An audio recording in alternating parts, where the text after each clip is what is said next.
Alors, ça nous fait plaisir de vous présenter le chemin de Compostelle, un chemin menant vers soi. Mon nom, c'est Anne Godbout, directrice générale de Spiritour, et on est en compagnie de notre accompagnatrice Marilyn Arpin, qui, à 20 ans, est allée faire le chemin de Compostelle.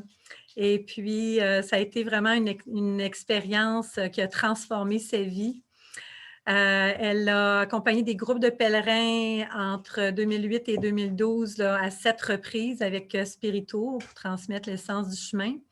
Et puis, elle a repris récemment avec nous et on en est très, très heureux. Marilyn a toujours été très, très appréciée des pèlerins. Et puis, voilà, elle nous dit que Compostelle permet de renouer avec soi et de faire le vide du tourbillon de la vie en permettant de se remplir du silence.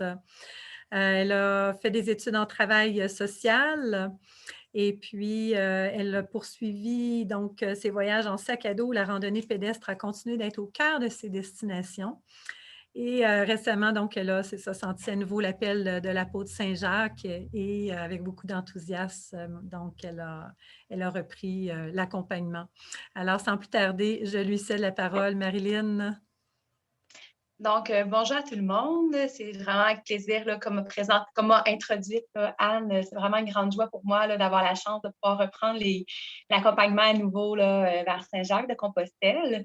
La présentation aujourd'hui, en fait, c'est vraiment le circuit qui vous est proposé, donc le Camino 37, qui est un peu le chemin traditionnel pour Saint-Jacques-de-Compostelle. Donc, à travers la présentation, c'est vraiment là, le but de vous mettre l'eau à la bouche là, avec toutes les images, les paysages que vous allez pouvoir rencontrer sur le chemin pour ceux qui auront la chance de venir.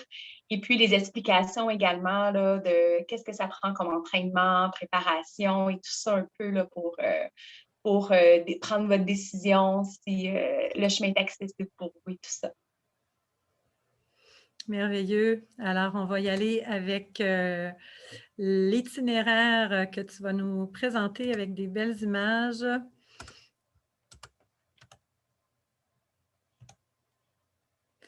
Voilà, je te laisse nous montrer ça Parfait. avec la carte.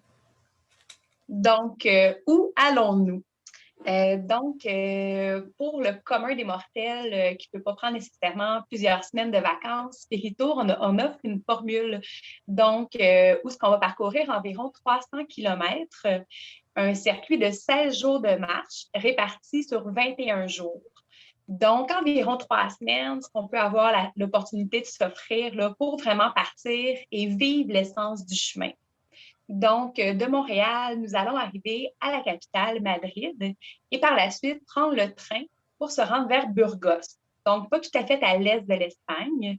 Et Burgos sera notre chemin de départ. Donc, environ 300 kilomètres, 3 semaines de séjour.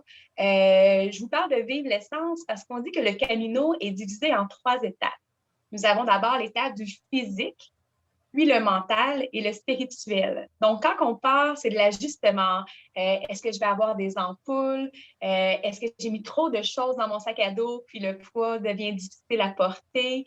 Donc, c'est vraiment de s'accoutumer au chemin, apprivoiser les flèches et tout ça. Par la suite, une fois qu'on vient plus aisé, à commander également notre café comme leche, notre torta pour manger.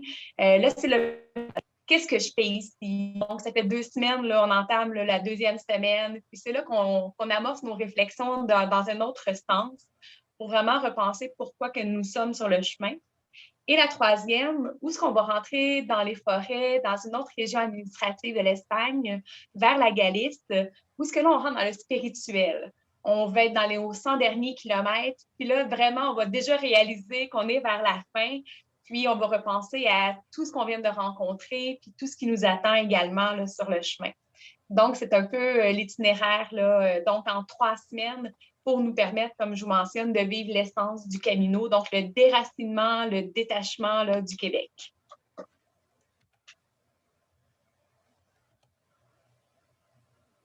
Donc, dans la présentation, c'est vraiment, comme on vous disait, c'est de vous offrir la possibilité de marcher sur le sentier historique du chemin Saint-Jacques-de-Compostelle, de vivre cette expérience d'endurance physique, mentale et spirituelle que je viens de vous décrire à la façon traditionnelle.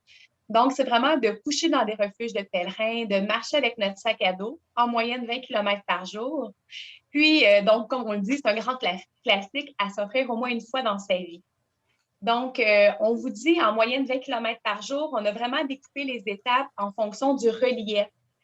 Donc, une journée, on va voir au travers là, du diaporama qu'on présente, vraiment d'une étape à l'autre, combien de kilomètres on va marcher. Puis également, une journée que ça va être plus côteux, eh bien, on va en marcher moins pour permettre justement à l'ensemble du groupe à maintenir le rythme et à pouvoir gravir là, une étape à la fois, là, vraiment ce qui nous attend sur le chemin. Donc, notre première étape, comme je vous le mentionnais, on va prendre le train de Madrid à Burgos. Et puis, à Burgos, on arrive habituellement là, un peu passé l'heure du dîner. Donc, c'est vraiment d'avoir l'après-midi libre. On va déjà pouvoir partager un premier repas ensemble au dîner. Et puis, pour les gens qui voudront faire la visite de la cathédrale de Burgos, qui est vraiment splendide, Burg, qui veut dire château en allemand. Donc, on voit vraiment l'empreinte là, gothique à la fois là, dans le petit village, la petite ville de Burgos.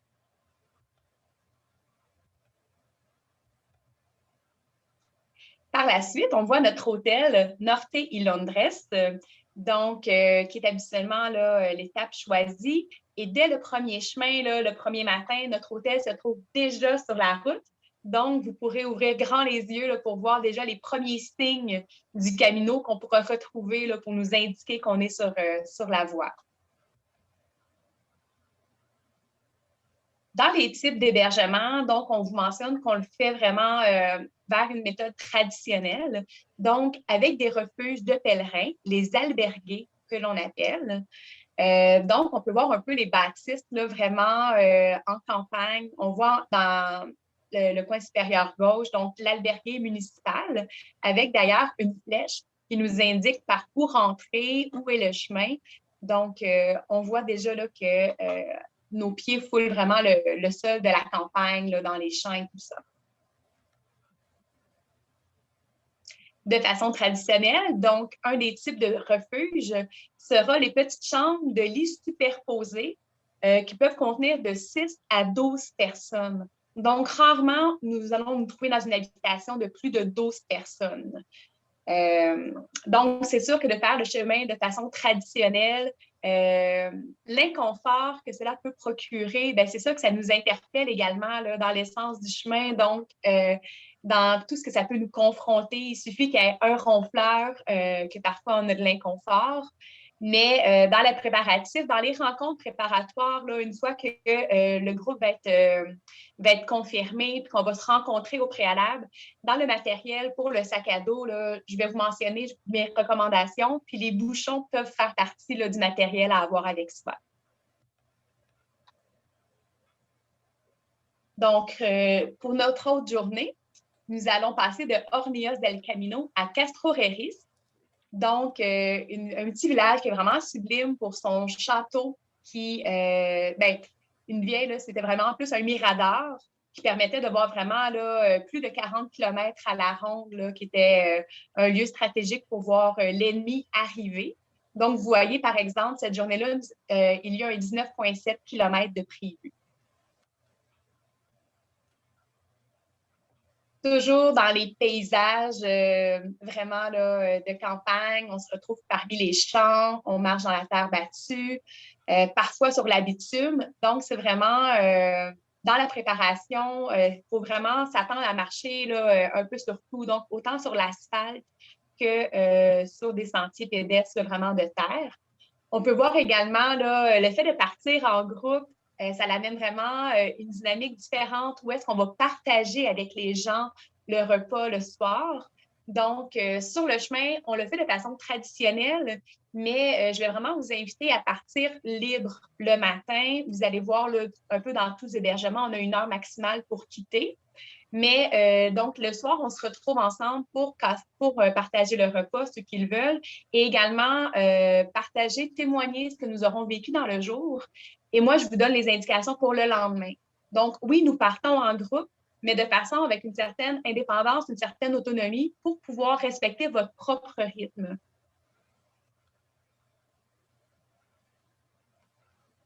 Donc, de Castro-Réris à Fromista, nous aurons 21 kilomètres. Et puis, vous verrez que certains hébergements nous offrent un petit luxe sur le chemin avec des piscines.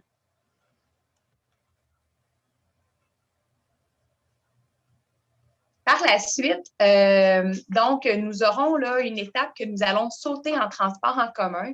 Donc, de Fromista à Léon. Le matin, nous aurons un 4 km à marcher pour se rendre à la gare de Fromista. Pour ensuite là, sauter un bout de la nationale qui est un peu une étape stratégique que nous avons décidé là, de sauter en transport en commun, puisque c'est environ 100 km qui se trouve à longer la nationale, donc un peu moins intéressant, puis qui nous permet justement d'offrir le circuit en 21 jours. Mais on se permet une halte à Léon pour une nuitée, puisqu'il s'agit d'un lieu très important où ce que la cathédrale elle est très imposante, puisqu'elle comporte plus de 800 vitraux. Et par la suite, le lendemain, on reprend le train pour se rendre à Ponferrada. Et de là, il nous restera 260 km que nous allons marcher vraiment jusqu'à la fin, jusqu'à Saint-Jacques. Donc, on peut voir déjà un peu le paysage qui va changer, quelques montagnes qui s'inscrivent dans le décor, les vignobles également. Et l'importance de faire la sieste. Donc, quand je vous disais de pouvoir partir à votre rythme le matin, c'est vraiment de respecter votre corps et de vous offrir également le repos que vous aurez besoin. Donc, en partant en groupe, en étant accompagnatrice, moi, mon rôle, entre autres, ça va être d'assurer que tous arrivent à bon port et que tous aient une chambre, aient un toit pour dormir. Donc, c'est vraiment de respecter votre rythme. Si dans la journée, vous voulez faire des pauses, vous voulez faire la siesta, c'est vraiment quelque chose qui peut s'inscrire là, dans votre pèlerinage, d'avoir soit un recueil à lire ou de l'écriture que vous souhaitez faire et tout ça. C'est quelque chose qui est possible d'inscrire là, dans vos journées. Donc, je vous parlais des décors qui changent. Spirito offre habituellement le Camino en mai et en septembre. Donc, c'est vraiment la couleur des paysages qui va changer. En mai, on se retrouve vraiment dans des décors verts, c'est vraiment flamboyants. Et puis à l'automne, davantage en septembre, déjà dans les champs qui sont cultivés, qui ont été labourés. Donc, dans des couleurs vraiment plus là, dorées, là, où on a la sécheresse là, après l'été, les récoltes. Donc, notre 10e journée, comme je vous dis, on est dans les montagnes. Villafranca del Bierzo à Vega de Valcarce, nous aurons 16 km. Pas tant parce que ce sera montagneux, mais parfois, on fait des plus petites étapes également parce qu'on n'a pas d'entre-deux avec les hébergements. Donc, pour respecter le rythme pour l'ensemble du groupe, parfois, c'est soit qu'on marche un peu moins, donc 16 km, sinon, on serait obligé de marcher, par exemple, un 30 km, ce qui ne serait pas nécessairement considérable pour respecter l'ensemble du groupe.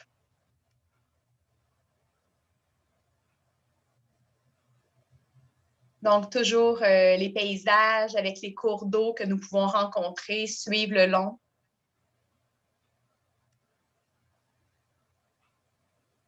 Une étape que j'aime bien sera le Haut Cebreiro. Donc, cette étape va être plus petite parce qu'il y a une bonne montée à faire. Et puis, je saurais vous expliquer là, une fois sur les lieux l'histoire mystique plutôt qui entoure le Haut Cebreiro. Et puis, je peux déjà vous annoncer que c'est un lieu où ce que j'aime manger vraiment une bonne pièce de viande, là, donc un bon entrecôte. Je suis assez conservatrice dans les gens, là, dans mon circuit. Donc, j'ai découvert un bon petit restaurant là, dans ce beau village d'Ocebreiro où ce que je peux vous annoncer qu'on mangera un bon T-bone le soir.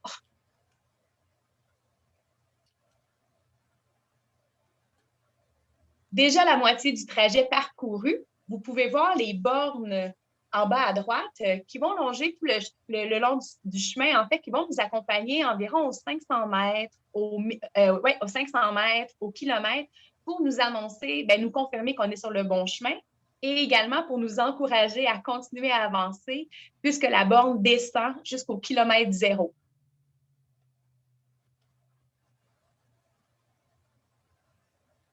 Donc, ne pas perdre le rythme, mais simplement garder la persévérance et le courage de mettre un pied devant l'autre.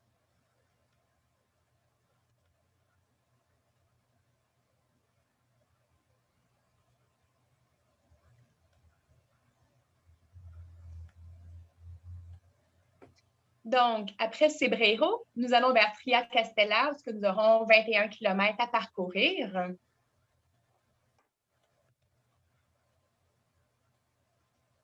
Sur le chemin, plusieurs signes de Saint-Jacques, dont l'immense statue de Saint-Jacques d'ailleurs, qui tient son chapeau, qui est prêt à s'envoler dans le vent, puisque nous sommes davantage en hauteur dans les montagnes. Lorsque je vous parle de hauteur et de montagne, là, de mémoire, c'est environ là, 1100 mètres d'altitude que nous allons gagner avec le sommet de Ocebreiro.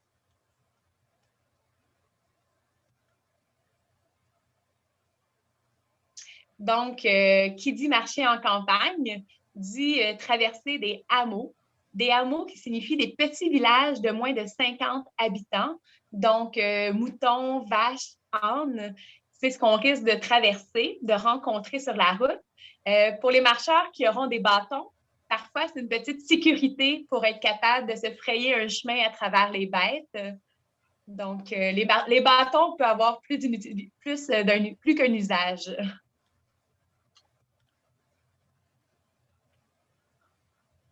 Habille ton regard de lumière et ton cœur de silence.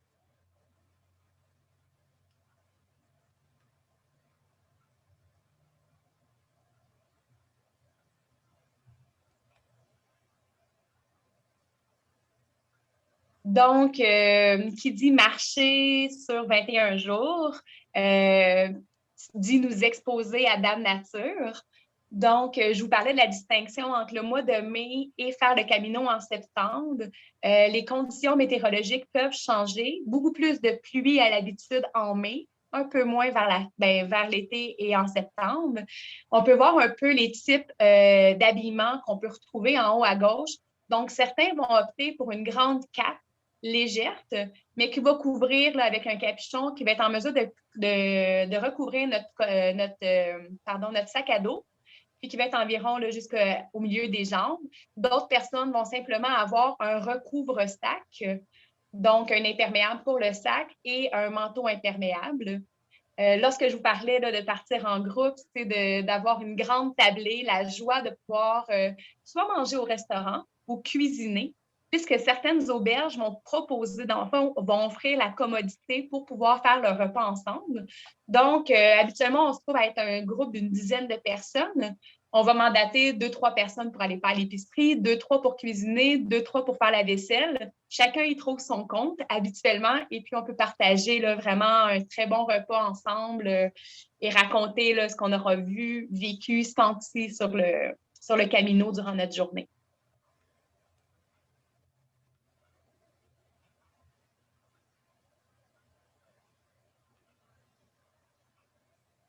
Donc, lorsque je vous parlais des étapes, lorsque nous allons arriver à Sarria, c'est une journée de repos.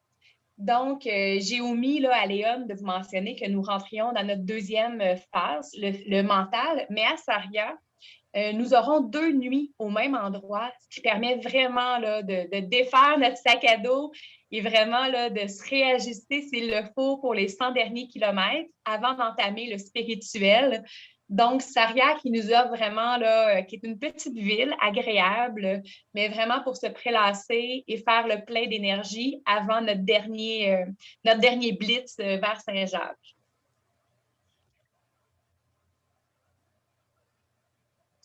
Donc, notre 15e journée sera le marché de Sarria à Porto Marine. Vous voyez un 22,6 km. Le tout au plus que nous allons marcher représente environ 24 km dans une journée. Porto Marine, qui est une ville intéressante, qui était souvent inondée par les eaux. Et puis, les habitants se sont tannés un jour et ont dit, on déplace notre ville en hauteur. Donc, on voit tout en haut à droite l'église vraiment qui surplombe la ville et l'église qui a été rebâtie pierre par pierre et même on peut encore voir qu'elles sont numérotées. Donc, c'est vraiment la ville qui a été déportée en hauteur puisque inondée annuellement.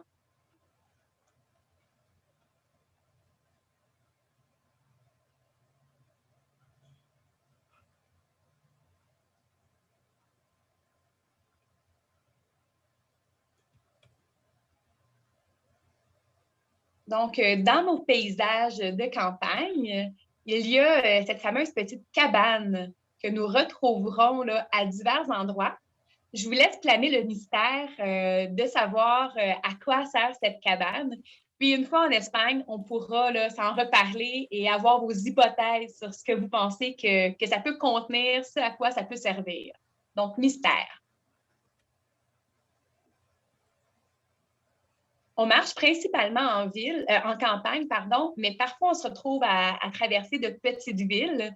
Donc, Porto Marine est une petite ville où on va traverser sur de la bitume, sur de l'asphalte, et Palas del Rey également, là, où on se trouve à traverser la ville.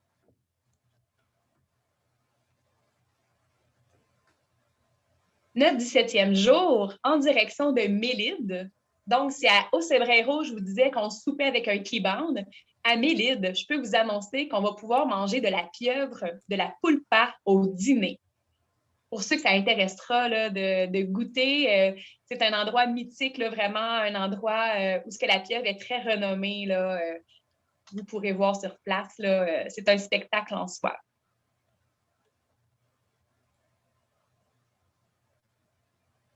Donc, toujours après ça, les paysages, les vieux ponts médiévaux là, qui traversent les cours d'eau.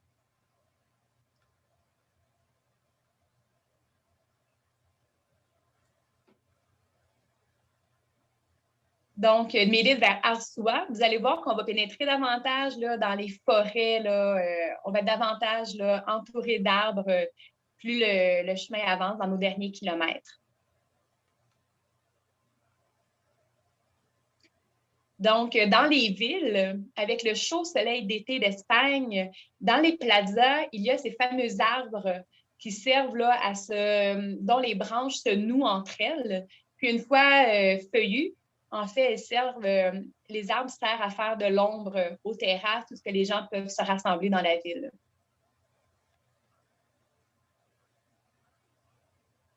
Donc, les églises que nous rencontrerons sur le chemin. Donc, les célébrations, vous voyez que les repas, on peut même y aller jusqu'au dessert, là, entre pèlerins, avoir de l'amusement. On voit là, comment on peut soigner nos pieds. Là. Je vous donnerai là, en temps et lieu, je pourrais vous offrir mes astuces là, pour soigner les ampoules, préserver des ampoules. Par la suite, on voit une célébration. Donc, c'est sûr que le pèlerinage demeure un chemin qui est chrétien, mais on part chacun pour soi, donc avec Dieu tel que nous le concevons, avec la place que nous lui faisons ou non. C'est pourquoi, en fait, mon chemin s'appelle un chemin menant vers soi. Donc, un chemin de découverte, d'intériorité.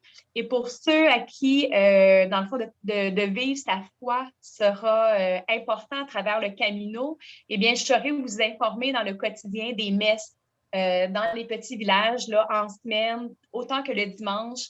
C'est quelque chose qui peut être accessible, bien sûr, principalement en espagnol, mais tout de même, là, sachez que c'est quelque chose que je saurais vous informer si vous souhaitez pouvoir participer aux célébrations dans le quotidien lorsque c'est possible.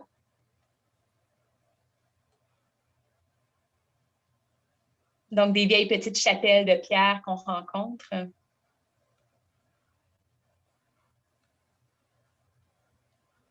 Lorsque je vous mentionnais qu'on rentrait davantage dans les forêts, on aura la chance de rencontrer les eucalyptus, donc un arbre qui avait été importé de l'Asie, puisque les conditions météo en Espagne, en Galice, sont très favorables pour la croissance de cet arbre et pour le bois et main-d'œuvre de la région. Parfois, on aura la chance de recueillir des feuilles au passage et de se faire une tisane le soir, arrivé à l'auberge, pour ceux qui aiment l'eucalyptus. Et puis finalement, notre dernière étape, Arca jusqu'à Santiago de Compostela, on aura un 19 km à faire, où ce qu'on pourra rencontrer en chemin le Monte do Gozo, où ce qu'il y a une statue à la mémoire de Jean-Paul II, de son passage aux Journées mondiales de la jeunesse qu'il avait fait à Saint-Jacques-de-Compostelle. Comme il s'agit d'un 19 km, je saurais vous offrir, là, vous expliquer sur place.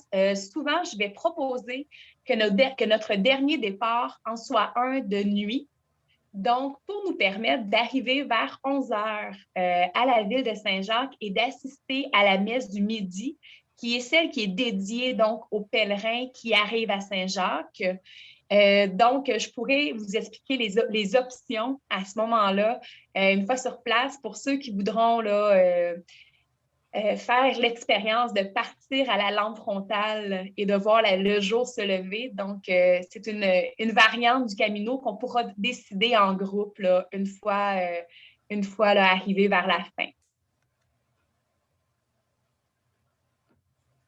Donc, la fameuse cathédrale que l'on peut voir avec la crédence, donc notre crédential, qui est un peu notre diplôme de pèlerin qui va nous accompagner tout au long du chemin pour pour recevoir des étampes, donc d'une auberge à une autre, d'un village à l'autre. On va avoir des étampes dans notre passeport.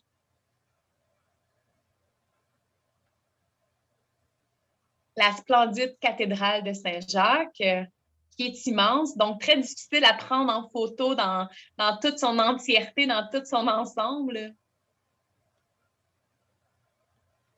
Les rituels qui vont s'offrir à nous. Donc, il est de tradition de mettre la main sur le pilier de Jessé.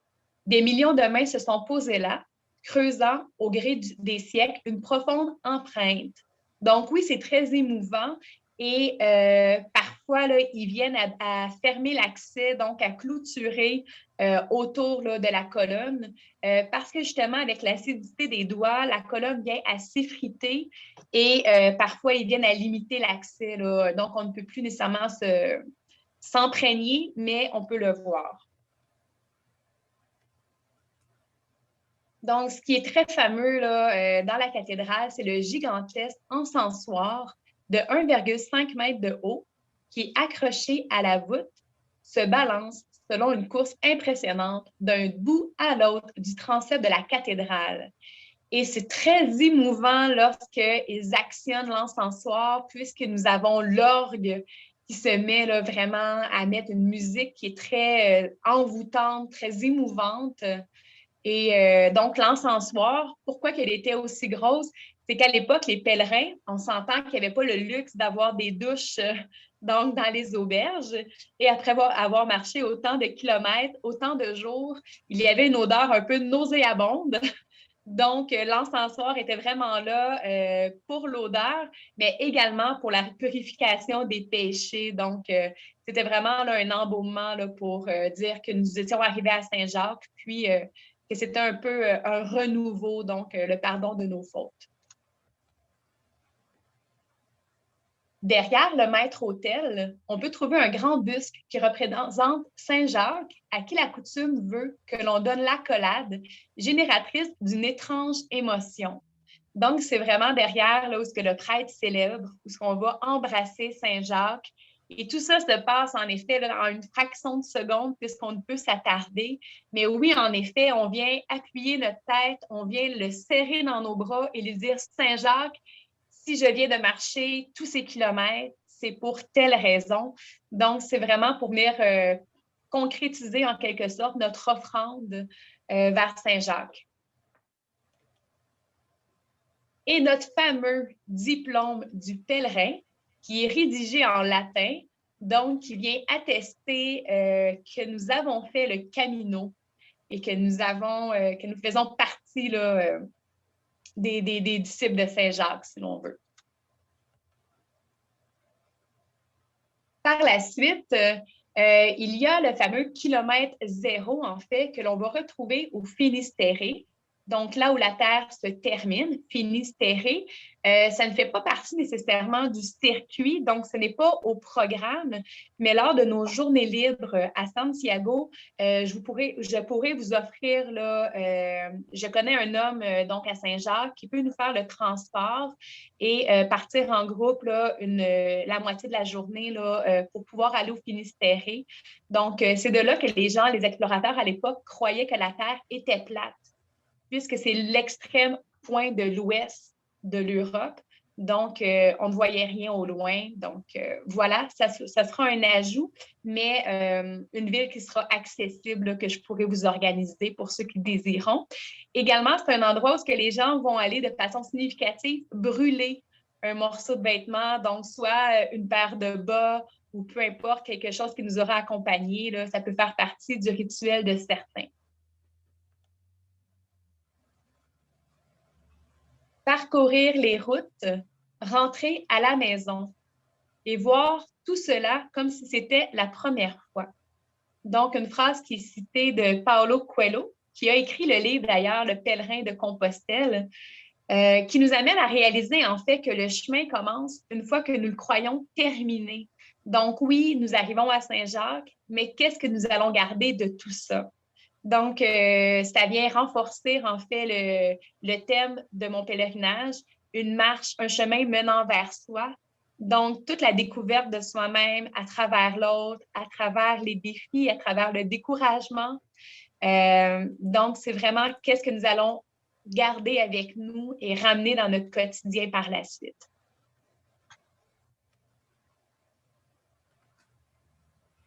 Donc, avant de céder la parole à Anne pour ce qui va être de l'aspect plus administratif, en fait, je vais aborder brièvement là, un peu le matériel.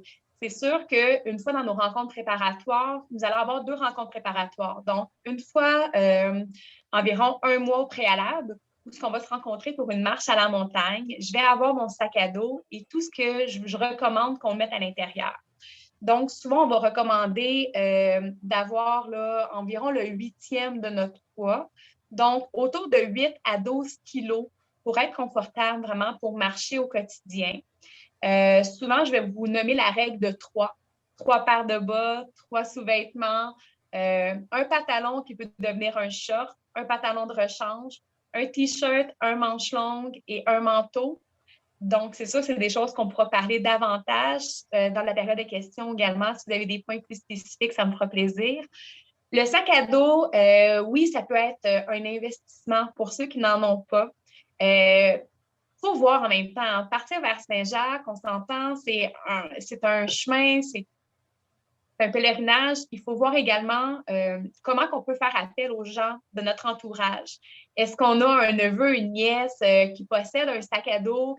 Donc, on va recommander souvent un 36 litres. Mais peu importe, sachez que si vous allez dans une boutique de plein air, vous dites que vous n'allez pas à Compostelle, les gens sauront quoi vous recommander, là, puisque c'est un chemin qui est connu. Donc, là-dessus, vous pouvez avoir une garantie d'être bien conseillé. Donc, autour d'un 36 litres. Et puis également, c'est la même chose. Marcher avec des souliers ou avec des bottines de marche, c'est vraiment un confort personnel d'avoir quelque chose qui monte davantage haut à la cheville ou non, pour préserver un peu les foulures. Avoir des bâtons de marche ou non, encore là, moi, je vais recommander les bâtons. On va dire que ça va porter jusqu'à un poids, jusqu'à 1/3 de notre poids. Donc, ça peut aider là, pour les descentes à nous retenir, pour les montées à nous pousser. Mais encore faut-il l'essayer au départ. Moi, je me souviens d'un collègue qui faisait Compostelle, un accompagnateur qui me disait que moi, les bâtons, je ne sais pas quoi faire avec. Je m'en parle, j'en ai besoin de 1, de 2. C'est vraiment de l'essayer au préalable. Prenez des bâtons de ski, qu'importe ce qui est accessible pour vous. Donc, oui, ça demande un certain investissement pour ce qui est du matériel, le sac à dos, le sac de couchage également. Par la suite, Anne va parler vraiment des frais et tout ça, mais ce que je pourrais vous dire, les frais de subsistance dans le quotidien, dans ce qui n'est pas couvert, donc de la plupart des repas dans le quotidien, les 3 repas par jour, c'est vraiment vos dépenses personnelles. Je vous dirais autour là, de 20 €. Donc, un 35-40 $ tout au plus, là, dépendamment combien vous buvez de café. C'est un peu ça l'indicateur là, des dépenses au quotidien.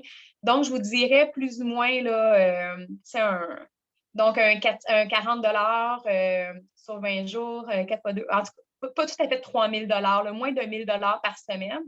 Dans les rencontres préparatoires également, je vais vous faire mes recommandations, des alternatives pour ne pas partir avec 3 000 $ convertis en euros sur vous. Donc, comment ça fonctionne pour ceux qui sont moins habitués, retirer les frais bancaires et tout ça, retirer de la monnaie à l'étranger. c'est des choses là, que je pourrais voir avec vous là, dans nos rencontres préparatoires. Donc, voilà. Je vais céder la parole à Anne, puis ensuite, je pourrais prendre les questions là, pour les points plus spécifiques, techniques là, que vous aurez comme questions. Merci beaucoup, Marilyn. Excellent. Alors oui, au niveau technique, oui, je vais vous parler de qu'est-ce que ça comprend avant la période de questions, quels sont les coûts et qu'est-ce qui est compris dans le forfait.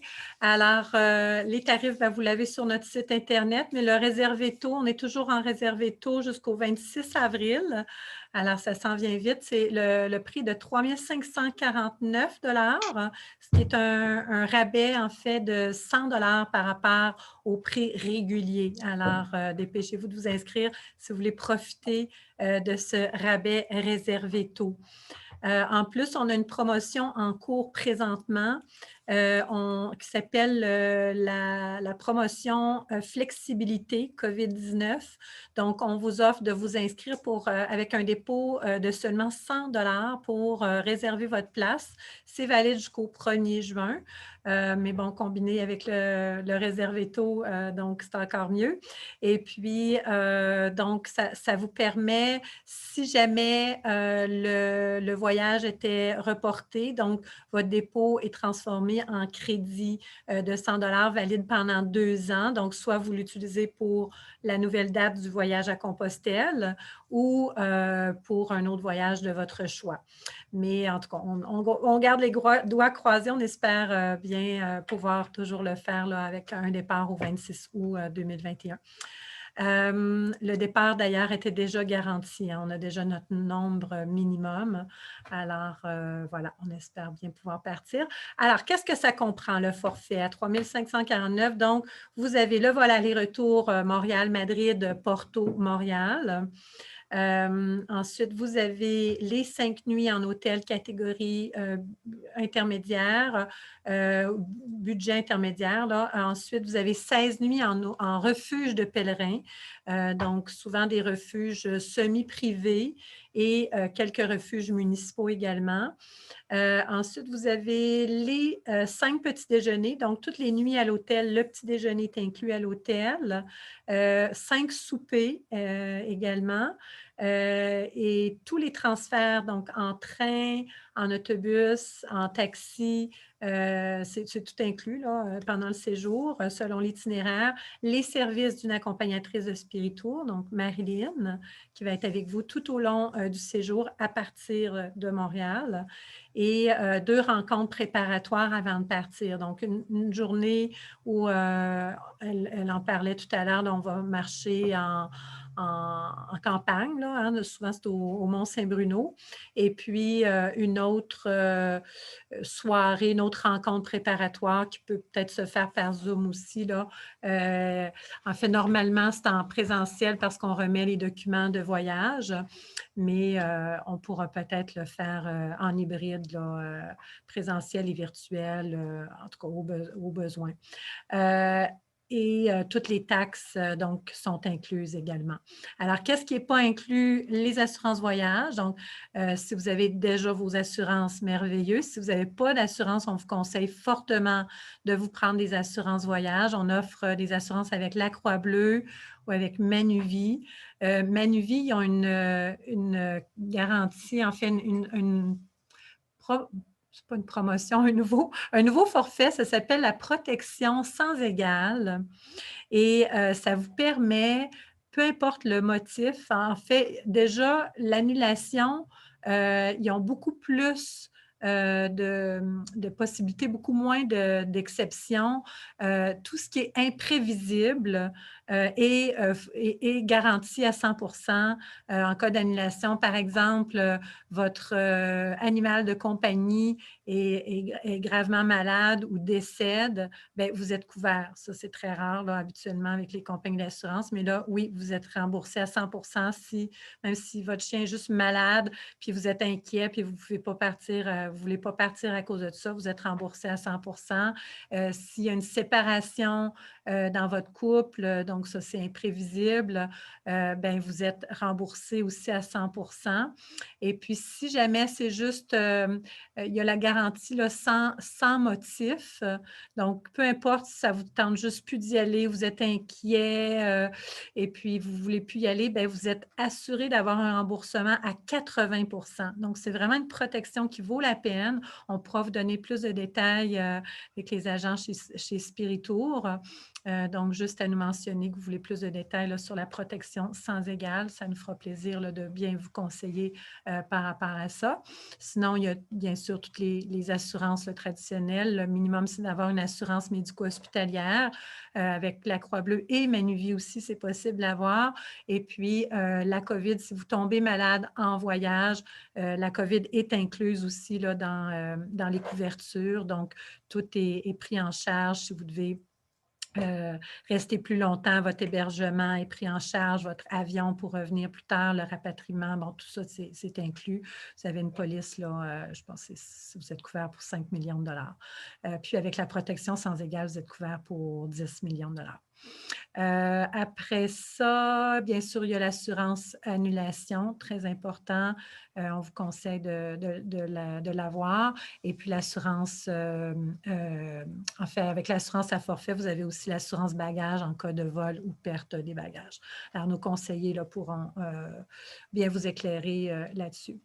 Ensuite, qu'est-ce qu'il y a d'autre à dire? Oui, qu'est-ce qui n'est pas inclus? Alors, on l'a mentionné, là, les repas autres que ceux qui sont inclus. Donc, c'est à vos frais. Donc, prévoir un petit budget. On pourra, bien sûr, vous éclairer là, sur... on va vous faire des suggestions. Quel budget apporter, prévoir là, pour les repas. Ensuite, bon, les boissons au repas, les pourboires et les dépenses personnelles. Donc, prévoir un petit budget pour ça aussi. En fait, la contribution au fonds d'indemnisation des clients des agents de voyage, présentement, elle est gratuite. Fait qu'automatiquement, en réservant votre voyage avec nous, vous êtes couvert par cette protection financière hein, qui fait que si jamais un des prestataires ou l'agence tombait en faillite, vous êtes, puis que les services ne sont pas rendus, bien, vous êtes assuré et vous allez être remboursé à 100%. Donc, voilà. Je pense que ça fait le tour. Alors, ça va être le temps maintenant des questions. Donc, nous passons aux questions. N'hésitez pas, si vous voulez lever la main, vous pouvez le faire.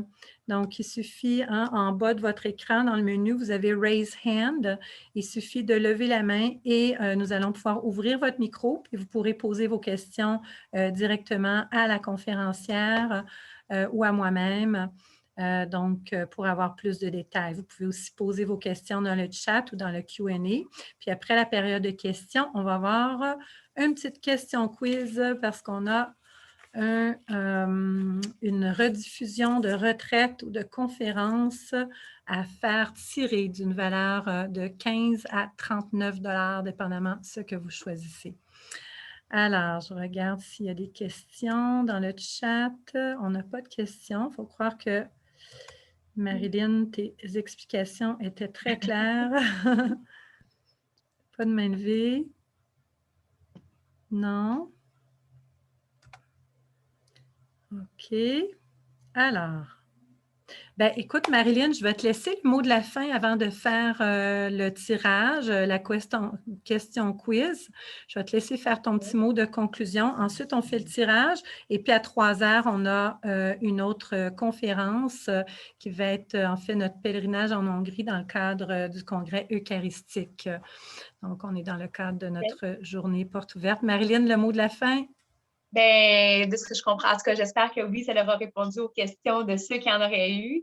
Par la suite, comme Anne mentionnait, n'hésitez pas là, avec les conseillers là, de l'agence, en fait, ceux qui organisent tout le circuit. Là, moi, je suis l'accompagnatrice, mais donc mes collègues à l'agence qui sont vraiment là pour répondre à vos questionnements dans le quotidien qui sont disponibles. Puis si jamais ça devient des questions qui sont un peu plus techniques, plus pointues, qui relèvent peut-être de l'accompagnateur, pour l'expérience du passé, là, je sais que les conseillers voyage n'hésitent pas à me transmettre vos courriels ou à me transmettre vos questions pour qu'on puisse prendre un temps par la suite, là, si jamais c'est plus personnalisé comme réponse ou qu'importe. Donc, je vous souhaite vraiment en fait, je nous souhaite tous de pouvoir reprendre le voyage, de pouvoir s'évader à nouveau, puis vraiment, si vous avez la chance là, de faire le pèlerinage. Donc, au plaisir de vous rencontrer.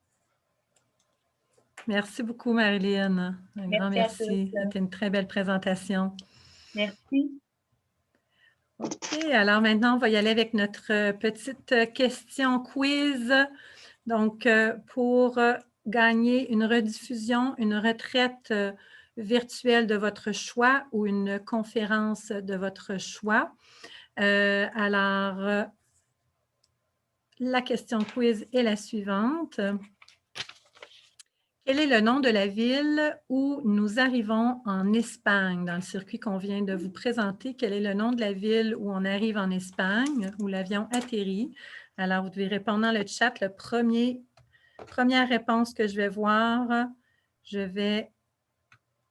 Oui, Madrid. Alors, on a déjà une bonne réponse de Marie-Claude Laliberté. Alors là, c'est vraiment Marie-Claude qui est rentrée en premier, là. Parfait. Alors, Marie-Claude Laliberté, je vais juste le noter. Donc, on va vous envoyer par courriel là, les détails pour vous expliquer comment faire pour réclamer votre prix. Marie-Claude Laliberté. Parfait. OK. Alors, merci beaucoup d'avoir été avec nous, tout le monde. Donc, la prochaine conférence va commencer à 3 heures. On va faire une coupure. Donc, vous utilisez le même lien si vous souhaitez participer à la prochaine conférence. Il nous reste 2 conférences dans notre journée porte ouverte. Il reste la conférence sur le pèlerinage en Hongrie dans le cadre du congrès eucharistique international à Budapest. Et à 16 heures, on va avoir une conférence sur notre pèlerinage, voyage de ressourcement en Gaspésie, avec les hauts lieux spirituels de la Gaspésie. Donc, nos accompagnateurs vont être avec nous. Alors, on se voit tout à l'heure. Merci.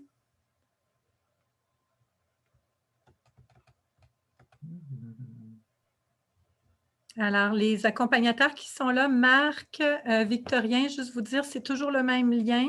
Alors, je vais raccrocher et puis vous avez juste à vous rebrancher avec le même lien pour la prochaine conférence. Merci. Je peux te poser une question, Anne? J'aimerais mieux qu'on se rebranche parce que là, on est en live. À tout de suite.